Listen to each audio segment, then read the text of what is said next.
जय हिंद दोस्तों, चलते चलते में एक बार फिर आपका स्वागत है। आज मैं थाने आया था। थाने आने की वजह एसपी सर से मुलाकात थी और एसपी सर से मुलाकात हुई।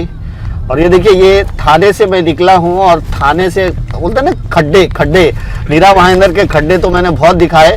ये थाने का एक ब्रिज है, थाने इलाके का, और ये ब्रिज के ऊपर इतने सारे खड्डे दिख रहे हैं कि आप सोच सकते हैं कि ब्रिज पे अगर इतना बुरा हाल है तो किस तरह से लोग जो है, खास करके बाइकर्स को बहुत परेशानी होती है। दोस्तों, बाइकर्स को बहुत परेशानी होती है। तो मुलाकात हुई, कुछ बातों पे चर्चा भी हुई सर से, और मीरा भाईंदर की बढ़ती चोरियों पे हमने उनसे बात की। एसपी सर को हमने बताया कि हर रोज़ जो है कहीं ना कहीं चोरियां हो रही है। तो उन्होंने उस पर भी संज्ञान लेते हुए कहा कि हमें इस बात की खबर है और हमने स्ट्रिक्ट कार्रवाई करने के आदेश दिए हुए हैं। वहाँ टीम लगी हुई है और बहुत जल्द जो है इस पे रिज़ल्ट दिखेगा। यानी मुझे उम्मीद है कि जो मीरा भाईंदर में इतनी सारी चोरियां हो रही है वो चोरियां बंद हो और ये लोग पकड़े जाएं। और देखिए, जिस बात का डर था, हमेशा से यही कहा जाता था कि लॉकडाउन ख़त्म होने के बाद, क्योंकि लॉकडाउन ने इतने लोगों को बेरोजगार कर दिया है, इतनी बेरोजगारी बढ़ी हुई है। अब वो चोर एक्चुअल चोर है या मजबूर वाले चोर है, ये तो मैं नहीं बता सकता। लेकिन हाँ, लॉकडाउन जैसे ही अनलॉक हुआ है और लोग अपने अपने दुकानों में सुरक्षित नहीं हैं, उनके सामान सुरक्षित नहीं, पैसे सुरक्षित नहीं, तो कहीं ना कहीं चोरियाँ बढ़ रही है। तो इस वक्त ठीक थाने से निकला हूँ मैं, और ये लेफ़्ट साइड में हमें थाने का डीमार्ट दिखा, और ये डीमार्ट कहीं ना कहीं खुला हुआ है। हालांकि मीरा भाईंदर में जो है, मीरा भाईंदर रोड पे जो डीमार्ट है वो ऑफलाइन बंद हो गया है, यानी कि सिर्फ होम डिलीवरी वहाँ से ले सकते हैं। लेकिन यहाँ पे डीमार्ट खुला हुआ दिखा। ट्रैफिक की बात करें तो, क्योंकि अभी 4:30-5 बज रहा है, लेकिन फिर भी ट्रैफिक तो है, ट्रैफिक तो दिख रही है। यानी कि ज़िंदगी जो है फिर से पटरी पे लौट रही है, लोगों की आवाजाही शुरू हो गया है। तो कमोबेश अगर बताया जाए तो इधर भी जो ये थाने रोड भी जो है, थाने रोड में भी हालांकि इसके कुछ हिस्से कंक्रीट के बने हुए, लेकिन जो कंक्रीट के हिस्से नहीं है उसमें खड्डे ज़रूर है। और सबसे बड़ा एक चीज़ देख के बड़ा ताज्जुब हुआ कि थाने रोड पे थाने के एक ब्रिज में खड्डे हैं। वो भी थाने में भी जब आया मैं थाने में, तो मैंने कोशिश की ये जानने की कि क्या थाने के मॉल्स खुले हुए हैं या बंद हैं। तो थाने में, यहाँ पे थाने और मीरा भाईंदर यानी घोड़बंदर रोड बोलते हैं इसको, जाने के रास्ते में सुपर स्टॉप नामक एक मॉल है और वो बंद है। तो कहीं ना कहीं थाने में भी मॉल बंद है और मीरा भाईंदर में तो बंद ही है। तो थाने और मीरा भाईंदर के लोगों के लिए ये एक बड़ी परेशानी है, क्योंकि मॉल में जो लोग काम करने वाले लोग हैं उनका गुजारा कैसे हो रहा होगा, ये सोचने की बात है। क्या कहोगे साहब, क्यों थाने और मीरा भाईंदर के अलावा तो उसके करीब चालू है? एक्चुअली कैसा है, मुझे तो कभी कभी लगता है कि थाने और मीरा भाईंदर महाराष्ट्र में आता ही नहीं है। क्योंकि सबसे लास्ट में अगर रिलैक्सेशन दिए जाते हैं, फॉर एग्जांपल अगर महाराष्ट्र ने परमिशन दे दी सब शॉप को खोलने की परमिशन दे दी, ठीक है, तो वो थाने और मीरा भाईंदर में शॉप को खोलने की परमिशन देते देते 1-2 महीना लग जाता है। ओके। उसी का हाल मॉल में होगा शायद, क्योंकि मॉल की परमिशन तो 29 या 30 जुलाई का ऑर्डर था महाराष्ट्र शासन का, उसमें ही दे दी गई थी मॉल्स की परमिशन। लेकिन अगस्त चले गया, सितंबर आ गया है अभी, और अभी तक मॉल्स को परमिशन दी नहीं गई है, ना थाने में ना मीरा भाईंदर में। और जितनी जानकारी है मेरे पास, पुणे में भी परमिशन है मॉल को, मुंबई साइड में भी है, मुंबई में तो अगस्त से ही परमिशन है। तो मैं बस यही कहना चाहूँगा कि मुंबई से ज़्यादा बेटर रिकवरी रेट थाने और मीरा भाईंदर का है, लेकिन यही परमिशन नहीं है सिर्फ मॉल को। मतलब मॉल वाले को लोग कमाने नहीं देना चाहते, या तो ये एक रीज़न है, या तो फिर एक रीज़न ये है कि शायद थाने और मीरा भाईंदर महाराष्ट्र में नहीं आता है। हाँ, लॉजिकली यही कहेंगे, क्योंकि थाने और मीरा भाईंदर के मॉल पे गाज गिरी हुई है और बिल्कुल भी सुनने को तैयार नहीं है, खुल नहीं रहा है मॉल। दोस्तों, मैं बता दूं कि अगर मैं थाने से चला हूं मीरा रोड की तरफ, तो मेट्रो का काम मुझे जो है होता हुआ दिखाई दे रहा है जगह जगह पे। लेकिन जिस स्पीड से होना चाहिए उस स्पीड से नहीं हो रहा है, लेकिन धीरे धीरे मेट्रो का काम हो रहा है। क्या कहेंगे इजाज भाई मॉल के बारे में? मॉल जैसा हमारे सैफ भाई ने कहा, हम्म, ये जैसा हमारे कमिश्नर जो है उनको महानगर पालिका, ये उनके जो कैरियर में पहली बार उनको जवाबदारी मिली है, तो शायद हिम्मत नहीं कर रहे हैं, क्योंकि अगर थाना महानगर पालिका मॉल खोलती थी तो हमारे कमिश्नर साहब भी मॉल खोलते थे। तो मुझे ऐसा लगता है कि नेक्स्ट टाइम कुछ पत्र देना है या कुछ मीरा भाईंदर के लिए मांग करना है तो हमें थाना महानगर पालिका कमिश्नर को मिलके मनाना पड़ेगा कि भाई आप आपके थाना में खोलो, तो आपका देख के हमारे कमिश्नर भी मीरा भाईंदर में खोलेंगे। शासन का पत्र का, शासन का जो आदेश आता है, तो वो क्यों नहीं फॉलो करते हैं अब उनको ही मालूम है।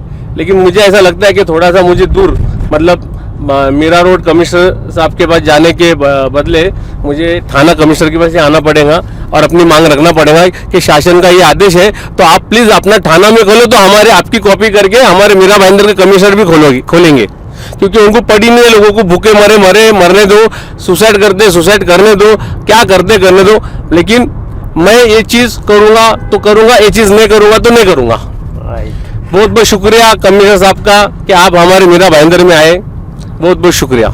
तो दोस्तों कहीं ना कहीं इजाज खतीब जी की थोड़ी नाराज़गी दिख रही है कि अगर मीरा भाईंदर में अगर आपको कुछ इम्प्लीमेंट करवाना है तो आपको थाना मीरा भाईंदर के कमिश्नर से मिलने से अच्छा थाने में आइए, और थाने में जो होता है वही मीरा भाईंदर में भी होता है, मीरा भाईंदर में स्पेशली नहीं होता है। हालांकि मैं अगर बात करूं मीरा भाईंदर के रिकवरी रेट की तो बहुत अच्छी रिकवरी रेट है, लेकिन उसके बावजूद भी जो है मीरा भाईंदर में सिर्फ 2 से 3 मॉल है और उसको गाइडलाइन के थ्रू खोलने के लिए दिया जाना चाहिए, क्योंकि अब तो हद हो गई।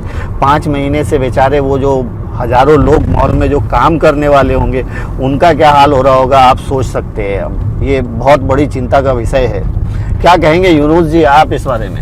मीरा भाईंदर और थाना शहर में मॉल बंद है, इसकी वजह भी कमिश्नर ही बता सकते हैं कि क्यों बंद है। मुंबई में तो सारे मॉल खुल चुके हैं, लोग अपने रोजी रोजगार में शुरू कर चुके हैं और अपने रोजी रोजगार की तरफ बढ़ रहे हैं। बिल्कुल। लेकिन मीरा भाईंदर और थाने की तरफ कमिश्नरों का क्या मंशा है और इनकी क्या मतलब एक्सपेक्टेशन है लोगों से। यहाँ के रेशियो, जैसे अभी साहब भाई ने बताया कि यहाँ का रेशियो भी बहुत कम हुआ कोविड बहुत कम है, बहुत कम। बरोबर, लोग अपने रोजी रोजगार में लगे, लेकिन अब ये कमिश्नर साहब क्या अपनी हट लेके बैठे हैं वो वही बेहतर जानते हैं। और हम पब्लिक तो ये उम्मीद कर सकती है, रिक्वेस्ट कर सकती है कि साहब लोगों को रोजगार की तरफ मौका दीजिए कि वापस बेरोजगारी खत्म और लोग अपनी रोजमर्रा की जिंदगी पे आ जाए। बिल्कुल, बस इतना ही है। आपसे उम्मीद रखता हूँ आफ्ताब भाई ये मैसेज को कमिश्नर तक पहुंचाए और कुछ फाइनली डिसीजन पे आए। जी बिल्कुल। देखिए मैं टाइम टू टाइम ये सारे मैसेजेस उन तक पहुंचाता ही रहता हूं। अभी इनफैक्ट आपको मैं बताऊं कि 2 दिन पहले मैं और इजाज जी भी कमिश्नर सर से मिलने के लिए गए थे और हमने उनसे जिम के बारे में बात की थी। तो उन्होंने कहा था एक चीज, आपको बहुत बड़ी बात बता रहा हूँ, उन्होंने कहा था कि जिम तो राज्य स्टेट ने भी नहीं दिया ऑर्डर, स्टेट की तरफ से भी ऑर्डर नहीं है तो क्या करेंगे। लेकिन स्टेट ने मॉल को खोलने का परमिशन दिया हुआ है। अब सोचिए जिम को नहीं खोलना है तो उन्होंने क्या कहा कि स्टेट का परमिशन नहीं है। अब मॉल को स्टेट ने खोलने का परमिशन दिया, फिर मॉल पे क्यों अंकुश लगाया गया? वही जबकि अगर आप ऑन एन एवरेज जो एक बोलते हैं ना परसेंटेज अगर आप देखेंगे तो मीरा भाईंदर से ज्यादा मुंबई का रिकवरी रेट जो है ना, मुंबई से ज्यादा मीरा भाईंदर का अच्छा है रिकवरी रेट। बिल्कुल। और उसके बावजूद भी जो है, और 2 से 3 मॉल ही है। बिल्कुल। आप 100 लोगों का मतलब आप होटल्स को, लॉजिंग को 100% ऑक्यूपेंसी के साथ खोल रहे हो। मॉल को तो बहुत आसान है कि आप जो है गाइडलाइन तय करो कि एक टाइम पे अंदर 50 लोग ही रहेगा, वो सिक्योरिटी गार्ड रहता है, ये रहता है, दुनिया भर की ये रहती है कि वो एंट्री भी नहीं कर सकता है विदाउट इसके सोशल डिस्टेंसिंग का मेंटेन। तो ये पता नहीं मॉल वालों के ऊपर जाती है। और जब तक मॉल के बारे में कोई फैसला नहीं आता, मैं इसी तरह से अपनी आवाज़ उठाता रहूँगा, लोगों से बात करता रहूँगा और लोगों की आवाज़ को उठाता ही रहूँगा, चाहे वो आवाज़ इनको जब सुनाई दे। हालांकि जब पूरी तरह से लॉकडाउन कर दिया गया था तो हमने 2 जुलाई से जो है उसके बारे में आवाज़ उठानी शुरू की थी, तो 18 जुलाई को फिर वापस से एक ऑर्डर आया था जिसमें इजाज जी ने भी बहुत आवाज़ उठाई थी अपनी। तो ये सब होता रहेगा, देखते रहेंगे। फाइनली दोस्तों कहने का मतलब ये है कि थाने से निकला था, मुझे लगा कि थाने से मीरा भाईंदर के तरफ का आपको थोड़ा विजुअल दिखाऊं। आवाजाही चल रही है बहुत ज़्यादा, जो है बहुत ज़्यादा तो हम नहीं कहेंगे, लेकिन आवाजाही चल रही है। ट्रैफिक पहले के जैसा थोड़ा थोड़ा हो रहा है। हमारे साथ थे यूनुस खान जी, हमारे साथ थे एजाज़ खतीब जी, हमारे साथ सैफ थे, और कहीं ना कहीं एसपी सर से मिलने के लिए गए थे। तो हमने सोचा कि चलते चलते में कुछ चर्चा हो जाए, और चर्चा वही कि मीरा भाईंदर में जो बहुत ज़्यादा चोरी हो रही है उस पर अंकुश लगाया जाए। और इस बारे में हमने एसपी सर से मिल करके उनसे शिकायत भी की, तो उन्होंने कहा है कि इस पे हमने जो है स्ट्रिक्ट ऑर्डर दिए हुए हैं, और मीरा भाईंदर की पुलिस जो है इसमें लगी हुई है, और बहुत जल्द हम उन चोरों को पकड़ लेंगे, ऐसा उन्होंने आश्वासन दिया। यूनुस खान जी ने मॉल को जो बंद रखा गया है उसके बारे में यूनुस खान जी ने अपने एक्सपीरियंस शेयर किए, अपनी बातें कही। एजाज़ खतीब जी ने कही। एजाज़ खतीब तो कहीं ना कहीं थोड़े नाराज़ दिखे कि अगर हमें कोई परमिशन लाना है मीरा भाईंदर के लिए तो मीरा भाईंदर के आयुक्त को ना मिल करके थाने के आयुक्त को मिले, ताकि अगर थाने जो चीज़ लागू करता है वही ऑलरेडी वही होता है मीरा भाईंदर में, यानी कॉपी पेस्ट होता है। तो वो थोड़ी सी नाराज़गी दिखी उनकी। तो दोस्तों, मॉल से रिलेटेड इशू चल रहा है, और इसको हम तब तक दिखाते रहेंगे जब तक मॉल खुल ना जाए मीरा भाईंदर में। तो चलते चलते मैं बस आज इतना ही। आप सब अपना ख्याल रखें, एक दूसरे को दुआओं में याद रखें। Thank you so much.